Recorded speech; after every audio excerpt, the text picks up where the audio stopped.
Hello and welcome to Elevate Your Online Presentations. I'd like to begin with some good news. And the good news is most online speakers are awful. They give dreadful deliveries, tedious talks and monotonous monologues. Now, admittedly, this isn't good news at all if you're watching them.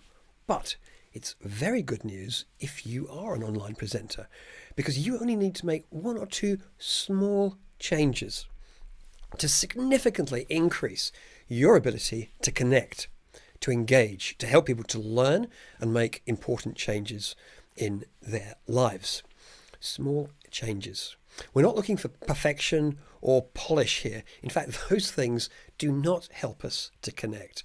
We want to be real, but we don't need to do an awful lot to make a big difference. Now, for those of you that haven't met me before, my name is Eric Winters. I'm a leadership development coach, a speaker, and the author of Swipe Right on Your Best Self. I run workshops in organizations helping people to manage their minds so that they can meet life's challenges at work and at home more effectively. I've given a lot of talks, delivered a lot of workshops over the last 18 months especially, and I've also attended a lot. I know how hard it is to pay attention when you're sitting at home and you've got an Aladdin's cave of alternatives in your browser. Very easy to feel distracted. There's a good reason they call it paying attention, because you have to give up a lot of energy. It's energetically draining. So if we want to help our audiences to connect, to engage, to learn, to make changes, we need to lower the price of paying attention and raise the value, make it even more worthwhile. Lower the price, raise the value. That's what I'm going to share with you today, some easy ways. I'm going to share with you 8.5 easy ways that you can increase your engagement, connection, and make a bigger positive difference. Let's get a move on. Here we go. What's number one? It's energy. Your energy is going to have a big impact on the energy of the people watching you.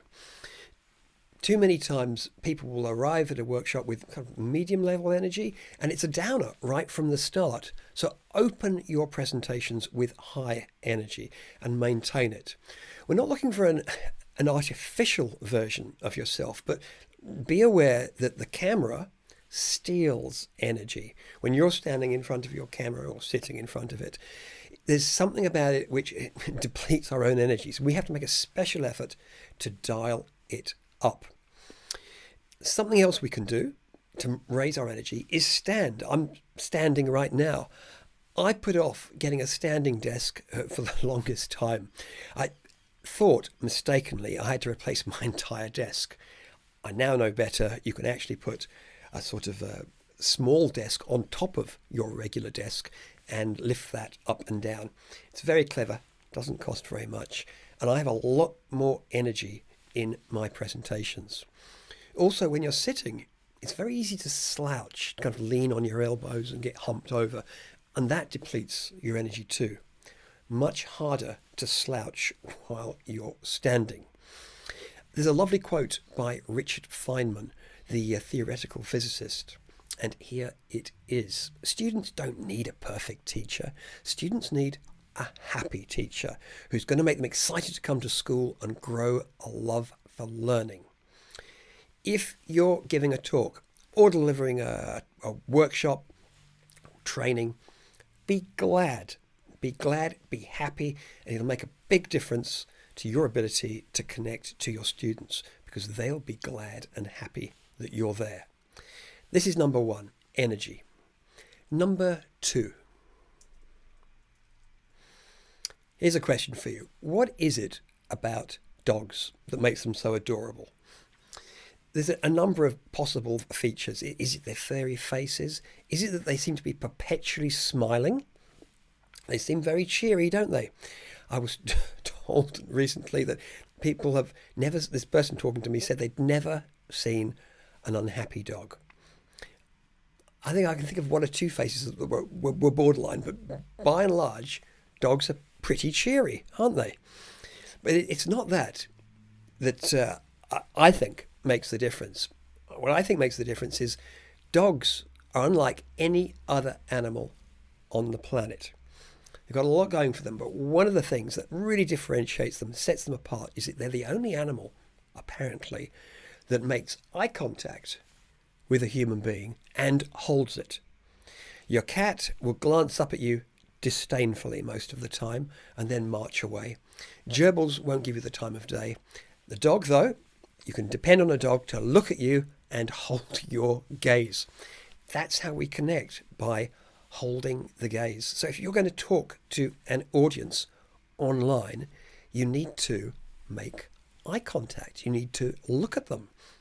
We do this by looking at the camera.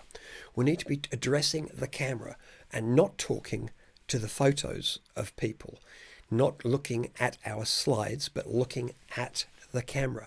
Not all of the time, not 100% of the time. That would be a bit creepy. But maybe 85, 90% of the time, we do want to be looking at the people we're talking to. So this is number 2, maintain eye contact. What's number 3? It's framing. We need to position ourselves mostly pretty centrally in the frame of the camera. We do need to be closer than might feel especially comfortable to us. If I stand back, and if you attend to talk where people are standing well back, it's much harder to connect to someone who's remote. We like to connect to those that we are close to. Makes sense. So get close, get centered, and get lit from the front. No light from the back, please. We've all seen people in meetings, surely, silhouetted. And they look mysterious and Bond-like, perhaps. Seldom, but occasionally. But we can't see their faces. We can't connect to people if we can't see their faces. So get some lights sorted, would you? They're really cheap lights. These ring lights now, I think they're about $20. They're very, very effective. You don't have to spend very much. The lighting. So we've got framing with central. We've, almost forgot. When we've framed, we've got to be at eye level. We don't want to be putting the laptop down on a desk and looking down at it. In real life, we don't talk to people and have meaningful conversations with people when they're way up there. That feels more like a courtroom situation. So please put your device, your laptop, on some books. Look across at the camera. That's number 3. Number 4, the background. I attended, it was a global online conference recently as a participant. And we had thought leaders and CEOs and professional speakers talking about well-being in the workplace. I thought I'd be seeing people at the top of their game in terms of online presenting. Far, far from it. One of the speakers, a really senior leader, had laundry in a laundry basket in the background. Now, this is okay if you're calling your mum or your brother. It's not okay if you're charging people money rather, for tickets, to hear you speak, to hear you show information. So if you're going to have a real background, please tidy it up. And as I said, keep that camera level. I don't want to be looking at anybody's ceilings. I don't want to be looking at anyone's roofs, please. Now, I'm a fan of depth of field. So it feels to me like it works better if you're going to have a real background that you don't sit up against a wall. Now, I understand practically sometimes that's all we've got, but it can feel a bit constrained. If you possibly can, we want a depth of field, and it needs to be tidy and not distracting. There's also the case, of course, for a virtual background. I've got one here. If you're going to use a virtual background, please use a green screen. Now, I know Zoom will allow you to use a virtual background without a green screen. All very clever. However, when you do that, Zoom will deliberately downsize or reduce, that's probably a better expression, to reduce your resolution. They will make your image a little less clear because they know it's going to be a bit messy. So if you're going to use a virtual background, please use a green screen. Know that if you're going to use a green screen, they work much better when they are lit themselves. They need to be quite bright, and your shadow from your regular lighting will land on the green screen. And if that shadow shows, you'll get the strange effects around your body. It won't look natural. So don't just light yourself, light the green screen. Another thing, in real life, if you've got something in the background and you're in focus, whatever is in the background is out of focus. But when people find images on the net to use as their backgrounds, they are, of course, all sharp images. Of course, people don't take out of focus images, generally speaking. They're sharp. This looks weird. If you have a sharp image in the background and you're in focus and that's in focus too, it looks really weird. I recommend blurring your background images. If you use a tool like Canva, and I hope you're using a tool like Canva, wonderful. There's a free version. You can do so much with it for free. No need to upgrade. You can take an image and blur it. Very, very easy. You just take a little slider and increase the blur. Something else I'd like to say about background images, if you're going to use them for a virtual background, is to darken them a little.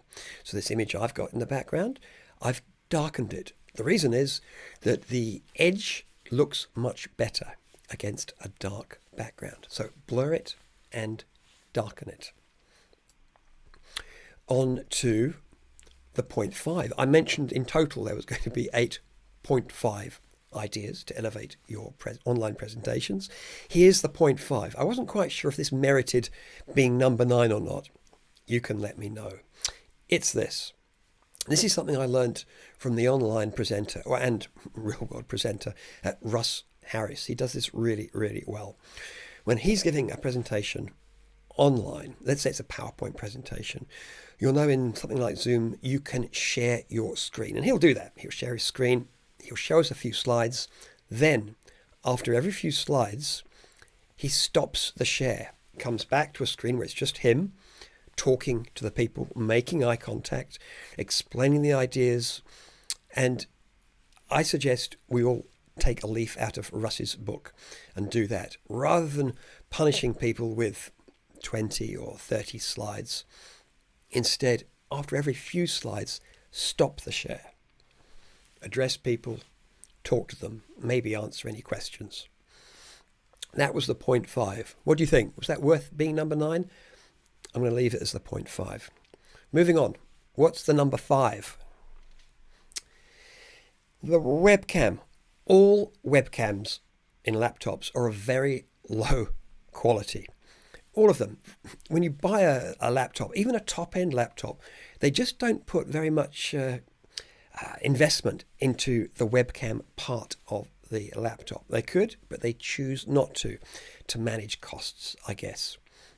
Know that the quality of your webcam will be poorer than, say, your phone. The way that phones handle light and color is far, far superior than a webcam. Right now, I'm talking to you. Let me just clarify what I just said. It's the built-in webcam that's the problem. The webcam that is built into your laptop has the high resolution. I'm using an external webcam at the moment. It happens to be a Logitech Brio, but you don't have to get a top-of-the-range webcam to make a really big difference. So I'd like to suggest you consider getting an external webcam. Something that works at 1080p would look good. And you can just clip it above your laptop or put it on its own tripod. Now, there's an alternative to that. If you don't fancy buying another webcam, what you could do is just use your phone.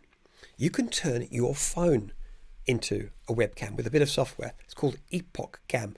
It works for iPhones, works for Android phones, costs about $13 at the time of recording.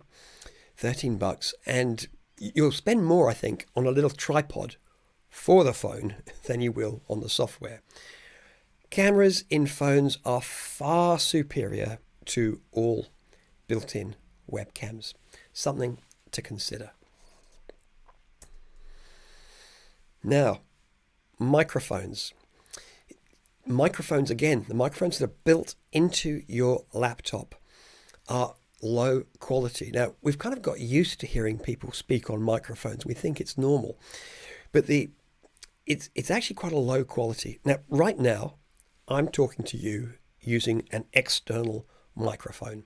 It cost about 175 Australian dollars. It's called a Rode NT USB mic. There's a lot of microphones out there. Rode do make really nice microphones, mind you. And this is what it sounds like. But just so you can see the difference, I'm going to switch now to a laptop microphone. And you can tell me, well, if you were here, you could tell me. You decide if this external microphone was a 10, if you were to rate that as a 10, how would you rate the sound quality of the laptop microphone now? So I'm now recording sound using the laptop microphone. What number would you give that on a scale of 1 to 10? Most people tell me it's a sort of like a 5 or a 6. That it can sound kind of remote, you can sound kind of distant, the sound quality is markedly poorer. But we've all kind of got used to that. The reason why this matters is because if you're using a laptop microphone and you're giving a talk, everyone is expending a little bit of extra energy, just a little bit, to hear what you're saying. They're working a little bit harder. Remember, we don't want people to pay extra energy. We want to lower the price of engagement. So that is what a built-in microphone sounds like. But to continue the test, let's switch over to using a headset. This is a Logitech, I think it's the H390 headset. And I'm going to switch over to that. So now I'm speaking on the Logitech H390 headset. How would you rate that? I've got wildly different scores for the headset from people. Some say it's a little bit better, others say it's markedly worse. You can decide for yourself, but this is what it sounds like when you're speaking through a headset. What I would say is that I'd suggest everyone moves off using a laptop microphone. You might want to try and experiment with this just using AirPods. I've had some quite good results from just using AirPods or even wired earbuds. Try those. But if you possibly can, don't use the built-in microphone. It's too hard for people. Well, it's just slightly draining. It's slightly draining listening to that over a longer period of time. Next, interaction. Now, of course, you understand the need to interact. You do that in a real world setting. If you were in the same room, you're talking to people, you'd ask questions, of course. You would engage the audience. You would have people participate. There's a reason we call workshops, the people who attend them, participants, because they need to participate. We especially need to do this in the online world. Now, you can do it in a number of ways. One of them is to use polls. Now, of course, Zoom has a built-in poll system, but it's quite inflexible. There's not a lot you can do in terms of configuring and tailoring the structure of the polls. You've got a lot more options if you use an online tool, something like Slido, Mentimeter, or Meeting Pulse.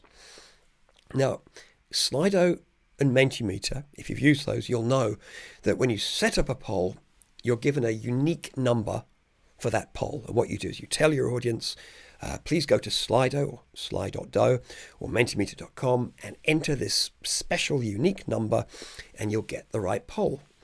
People always, this is always a handful of people, get the number wrong.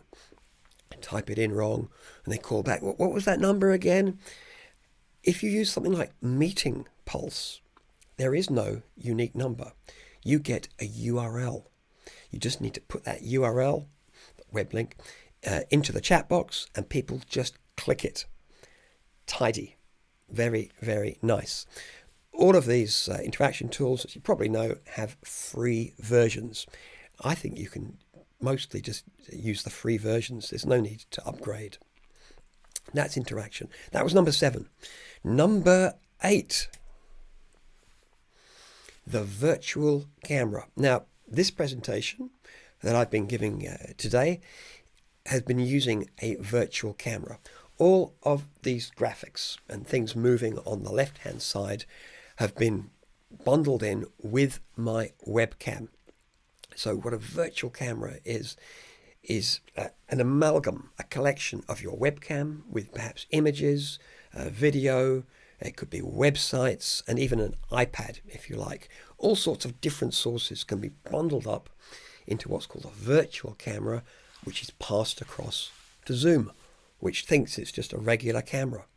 That's how we get these graphics in the same window, your regular Zoom window, or MS Teams, or whatever conferencing software you use. The sort of software that creates a virtual camera is called streaming software. There's a lot of streaming software out there, but there are 3 big players, 3 main players, it seems to me. Number 1 is OBS. The wonderful thing about OBS, Open Broadcaster Software, is that it's free, completely free. Now, because it's open source, it's not as polished as software you pay for, not as polished.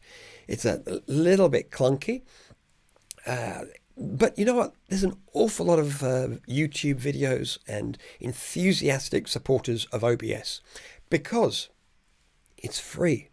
That's a wonderful thing. I've used OBS to create this presentation. If you're on a Mac, there's a fabulous piece of software called Ecamm. It's actually called Ecamm Live. And Ecamm Live is very sophisticated. It looks good, very easy to use. I actually, before discovering OBS, had a month's subscription with Ecamm. I learnt the architecture, how it all works, the principles, got my head around it all. But it did cost about $50 Australian a month for the version which integrates with Zoom. $50 is quite a lot, I thought. So I stopped my subscription, installed OBS, and was pleased to find that there was the same sort of names used in OBS as in Ecamm for the different building blocks that you put together to create a presentation like this. Recommended. OBS works on Windows and Mac. So Ecamm was just Mac. vMix is the same sort of thing for Windows platforms. I haven't ever seen vMix. I've never used it. I understand it's a successful player in the field. Have a look for yourself. So we've covered quite a bit in this limited amount of time. We've talked about energy, the importance of your energy as you're presenting, delivering, or talking, and how it will either lift up or deplete your audience's energy. Eye contact. We need to look at that camera. Make eye contact like a dog does, or at least like a professional facilitator does. We need to frame ourselves. We need to be fairly close. We need to be at eye level. That's worthwhile. We need to be well lit from the front, please. We don't want those cameras arranged so that we're looking at people's ceilings. Background. If it's going to be a real background, please tidy it up. Get rid of the bottles. Make the bed, would you? Make the bed. Get rid of that laundry. Webcams. Look, they're okay cameras, but they're not great. The cameras that are in the laptop, they're just sort of satisfactory. Think about it. If you've got a phone, experiment with that. See what that looks like. Much, much better quality of image from a phone camera. We talked about microphones. Just don't use the microphone in your laptop. period. Use anything else. Interaction, importance of using interactive online tools to help people to stay involved, to participate. They need to participate in whatever you're doing. And finally, we spoke about virtual cameras, bundling up graphics and animations and putting them in the window, just like this. So, if you're going to pick one of these things, which one are you willing to commit to? Which one thing will you take action on over the next 7 days? Not to please me, but because it's going to make a significant improvement to the quality of your online presentations, to lift your ability to engage with people, to connect to your audience, and to influence them helpfully to make important changes in their lives, or just receive the information that you are conveying. What will it be? If I can be of assistance in helping you to perhaps craft that talk, really polish it up, construct something that is maximally impactful, do get in touch. Look, if you've got quick questions, just connect on LinkedIn. Well, connect on LinkedIn anyway, but you've got a quick question, ask it on LinkedIn, or connect to my website, and here's the link here, and there's a contact form there. Feel free to ask any questions. But if you'd like some more ongoing support to help you, as I say, craft a really powerful presentation or workshop, feel free to get in touch. I'd love to help you. And also, if your organization has got a number of people and you'd like them to become more effective at talking, training, teaching online, get in touch. I run programs to help people do just that. I hope this has been helpful, and I wish you a very happy rest of the day. Bye-bye.